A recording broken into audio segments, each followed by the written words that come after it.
Good afternoon, Winterview, back with another brief dialogue for his dear friend Annastacey. I've changed my microphone setting back to the former setting, which I was using for most of my dialogues. The previous recording mode that I've just been using was a bit muted, so I'm not sure how the quality will be for the last several dialogues. So I've gone back just for a contrast to see if there is a big difference. I've noticed already there's a slightly louder hiss in my ears, indicating perhaps the quality will include more artifacts. Engine revving, pedestrians screaming, sounds of me drinking my beers as I drive along. I'm just kidding, just trying to pretend I'm a badass. But I'm not, I'm a good ass. So this brief dialogue is on, well, keeping in the mystical vein of things. Quite like it. The brief dialogue is on the experience of being a person, of being a self. How it comes about, so to speak, how it feels.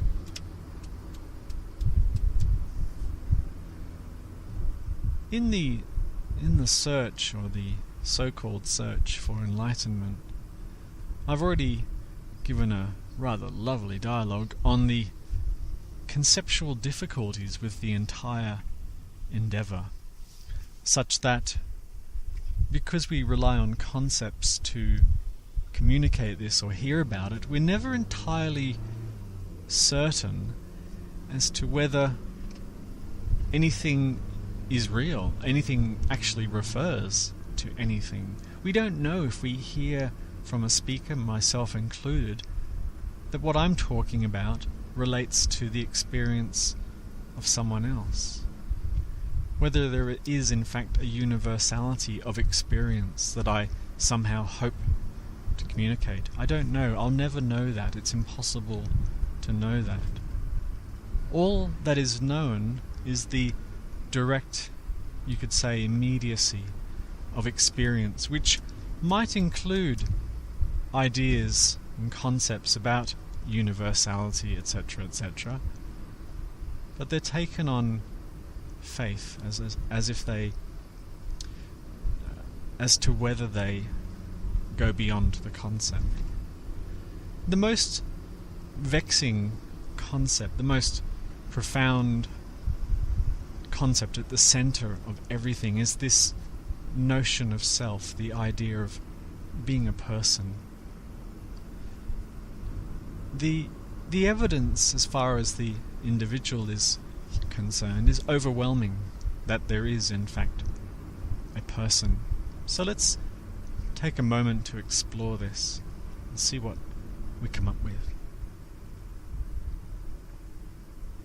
The first and most obvious quality, we could say, about existence is that it seems intimately personal at all times. It's always seemingly happening to me.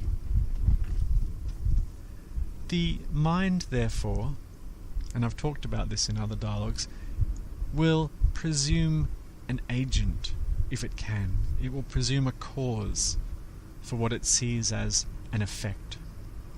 If life is intimately personal, then the mind, being clever, assumes there must be a person to whom it is personal for, obviously, and inserts the idea or the concept of a person effortlessly into all experience. Everything that is experienced is happening to me. But we could discard that as a concept. We could just overrule the mind, at least in this exploration, and say, no, we don't know if there's a person there. What we could say, therefore, we know that it's personal, as in it feels personal. So we could just simply say that the experience that arises in this present awareness of consciousness feels personal. That's all we need to say. It's a personal experience, personal feeling experience. The next thing we notice is that there are physical sensations that marry up to thoughts so beautifully, so seamlessly, as to make us wonder whether they are two separate things, whether there is a thought and a feeling. We commonly divide them in our language and talk about them as two separate things, but we could easily say the thought-feeling as one word, or a hyphenated word. The thought-feeling gives an amazing sense that things are located in time and space here in a body. To give an example, I might suggest, in my infinite generosity, that I'll buy you a chocolate ice cream for being good. Immediately, assuming you like chocolate ice cream, there's a thought of yes, success, score, and a feeling of warmth perhaps, or anticipation, or delight in the body. So seamlessly do these thoughts and feelings occur that we don't even know if they're separate. But they build the story. They build the story.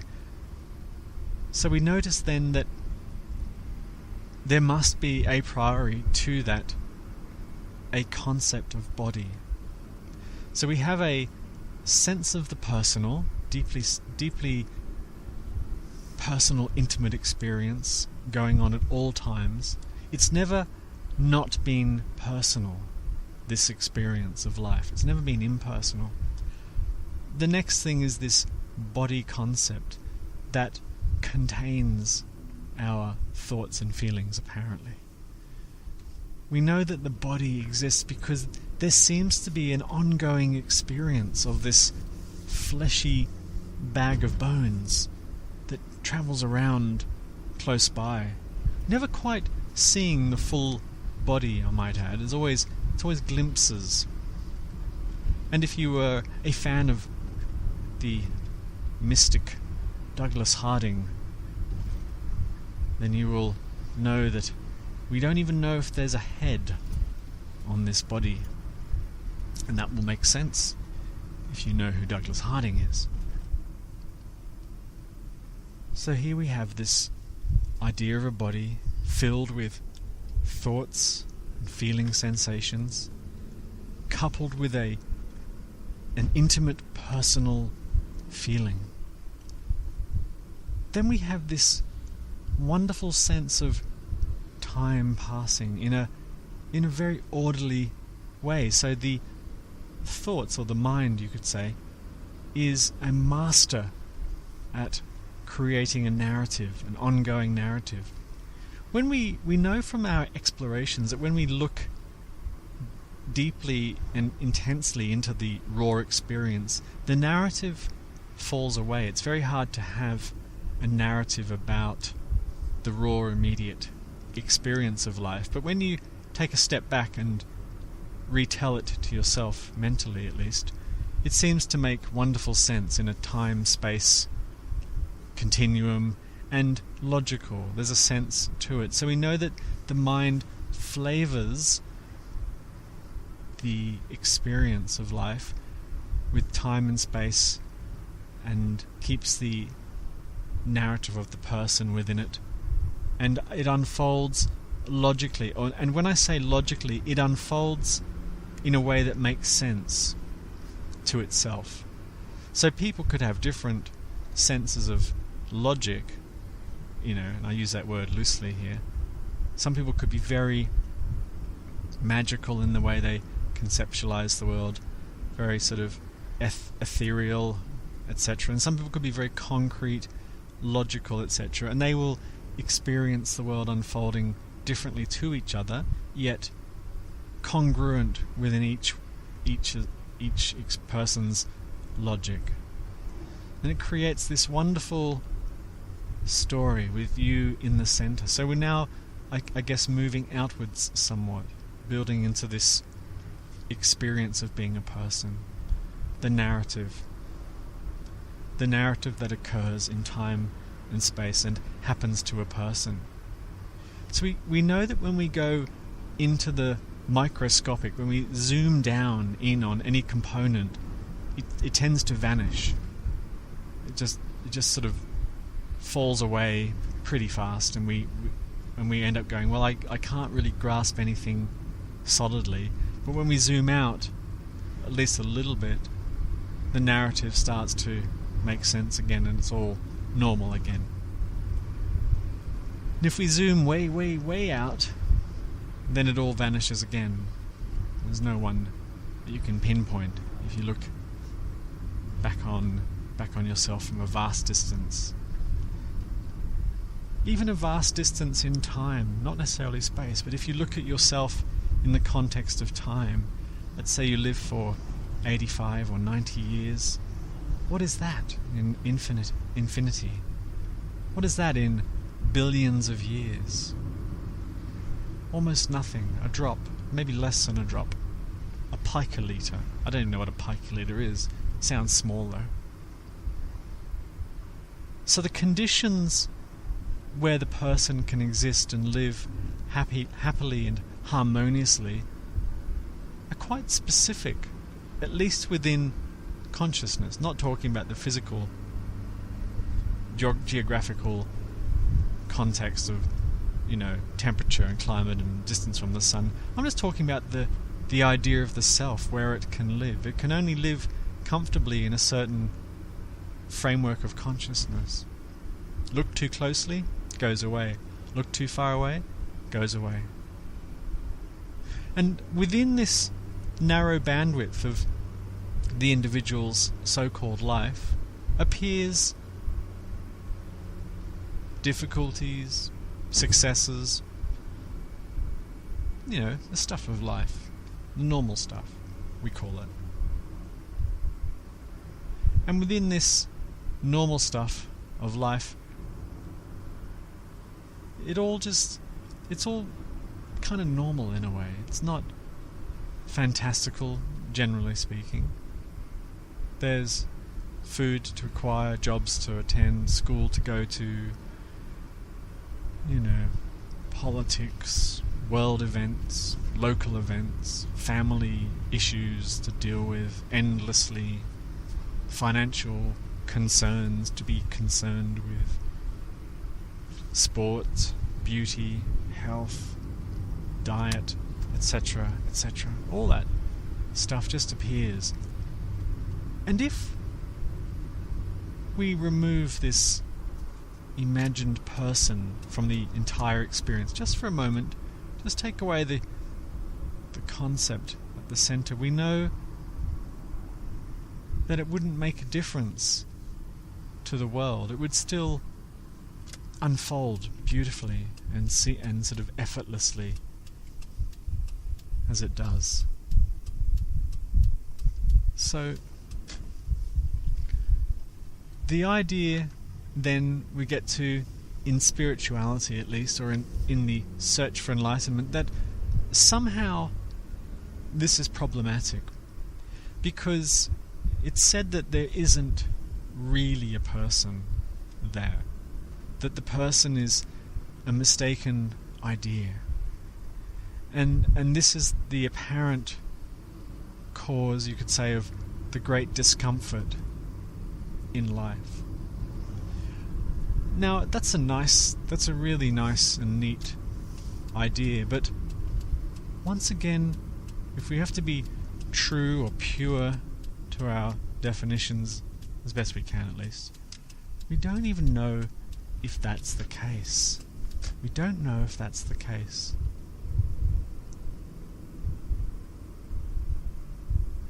The search for enlightenment, liberation, and I'm certainly guilty of this, is easily framed around this concern about the individual and whether they exist and whether they don't, and if we realize that they don't, then everything will be better, and so on and so forth. But to be true to the definition, we don't know if that's actually the case. It seems to be. At least it unfolds as part of the unfolding of life. And if we add it into one of the many unfoldings of life, along with bills and relationships, health, and so forth, the quest for enlightenment falls in with that. It falls in as the stuff of life, the stuff of the appearance of life. And in that way, it becomes normal. It's just a normal part of life to have the doubt over the veracity and existence of the self, and to seek a resolution is a normal part of the unfolding, you could say. The mind loves to think that the quest for enlightenment is somehow special. It falls outside. It's its own category. It's different from the rest of the world. It's special. But this is a mind fantasy. So we come back to this mystery. If enlightenment seeking behavior is arising for the apparent person, it must be a normal part of the world. It's just happening, like anything else is just happening. Just an appearance. Just part of the dream, you might say, of life. And that dream includes the idea of a person who's seeking enlightenment. And then one day the dream might be the person who's found enlightenment. And that will appear too in consciousness. So the stuff of life, when we're talking about it at that level, isn't extraordinary in one sense. It is extraordinary, but in this context, we're taking away the extraordinariness of enlightenment, putting it back into the ordinary and everyday. The dream is for the individual who's seeking liberation. They will be removed from the world. They will somehow be removed from the world on finding liberation. But it's impossible. It's impossible. The individual exists within the narrative of the world, of the story of the world. That's the realm of the seeker, right there in the narrative. And we've talked a bit about the evidence, and the evidence is all there just to make that story cohesive and complete in some way. What is being searched for in this story is something that cannot be found in the story. It can't even be thought about. It can't be described in any way. It can't be pointed to. I know I say pointers sometimes, but really it cannot be pointed to. It's totally indescribable, that which is beyond story. And even to say that which is beyond indicates that it's somehow separate or different from it. The realization of enlightenment, you might say, or liberation, is so surprising and so staggering that it includes the normalness of the story, yet it recognizes it in the same instant the dreamlike unreality of that in the same knowing instant. And that which realizes it, which is now getting very conceptually funny, is it? Is that life itself?